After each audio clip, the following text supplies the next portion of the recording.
nga ba inaatake ng rabies ang katawan ng tao?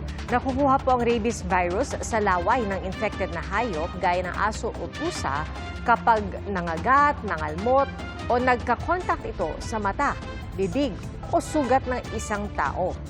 Puntirya ng virus ang nervous system ng isang tao. At ayon po sa mga eksperto, maaaring tumagal ang incubation period ng 1 hanggang 3 buwan. Pero may pagkakataong inaabot po ng 16 na taon bago lumabas ang sintomas ng rabies. Depende raw yan kung gaano kalakas ang virus at kung gaano kahina ang immune system ng pasyente. Pati na kung gaano kalapit ang sugat sa utak o spinal cord ng isang tao. Kapag umabot po ang virus sa utak, saka po lumalabas ang mga sintomas. Ang sa World Health Organization, oras na umabot na sa central nervous system ang virus, fatal o nakamamatay ang rabies sa 100% ng mga kaso.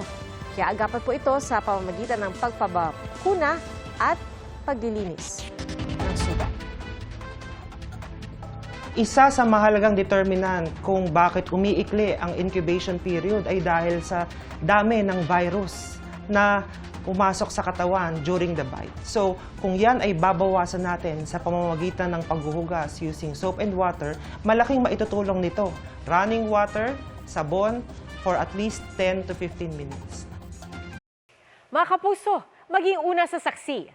Mag-subscribe sa GMA Integrated News sa YouTube para sa iba't ibang balita.